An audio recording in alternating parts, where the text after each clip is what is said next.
Now we are going to learn about WAMP for IoT, Web Application Messaging Protocol for Internet of Things. So Web Application Messaging Protocol is basically a sub-protocol of WebSockets. So WebSocket means, or I can say that a socket is a combination of IP address and the port number. So IP address is a unique identification which is given to a device, an individual device. Okay, and the port number is the port which you are going to connect. The port number can be a port which is connected to the switch. You have switch, and in switch you have multiple ports which are there. What is the particular port number which you are connecting that particular thing to? Or you can even have virtual switches and virtual ports or virtual port numbers as well. So here WAMP is a combination of, or I can say WAMP is a sub protocol of WebSocket.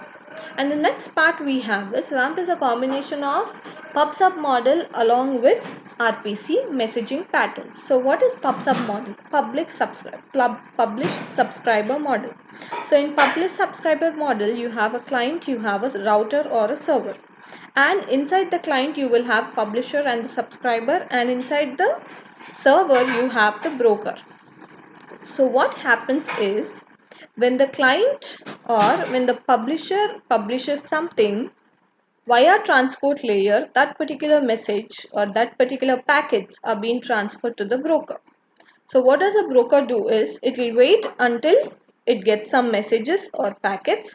Once it gets the packets, it will reroute the packets to the subscribers who subscribed it. So in simple terms, if I have to say, take an example of a magazine. So there are multiple magazines in India. Let's talk about Vogue magazine, which is popular throughout India. So the publisher who's publishing that particular magazine is the owner of that particular Vogue magazine, right? But we are called as the subscribers when you buy that particular magazine. That publisher is not going to come directly to your homes to give you that particular magazine, right? There are some people, or you can call, there are some intermediate people in between the publisher and the subscriber. That means he will publish wherever he is publishing, maybe in New Delhi or maybe in Mumbai. He is publishing that particular magazine. After publishing that magazine, he is going to send all that particular magazines to the distributors or brokers. Via brokers, that particular magazine is transferred to all that particular areas where the people subscribe for that particular magazine. For example, I am in Hyderabad, I subscribe to that magazine. So what happens once the publisher publishes that magazine in his own domain, in his own area, he will send it to all the brokers who are available. As I am in Hyderabad, I subscribe. So that particular magazine will be sent to the broker who is present in particular domain, that is Hyderabad. So my broker will in turn send it to my house wherever I am located. Alwal is our college area, so he will send it to Alwal. Is that clear? So that is known as PubSub model. Now let's look at what is RPC. RPC is called as remote procedure call. In RPC we have the client, we have the server or the router. In RPC we have the caller and the callee along with the dealer. So this is a typical example, I can say you, of a call center.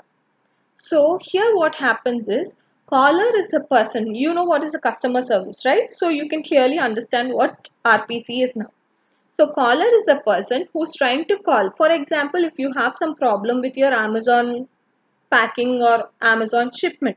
So what do? We try to contact the customer service. So caller is the person who's trying to contact that particular customer service, right? And the next one we have is a dealer. Who is the dealer? Dealer is a person who's sitting at the back end to route these particular calls.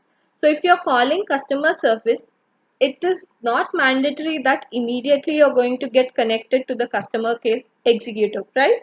So you will take some time, or you will hear some message saying that please wait until we are going to connect your call to the customer service agent, right? So that particular processing is done with the dealer. So what does the dealer do? The dealer will only try to route the particular messages or route the particular calls to the concerned callee. Callee is the person who takes your call, who listens to your problem and then gives you or tries to give you a particular solution. So this is all about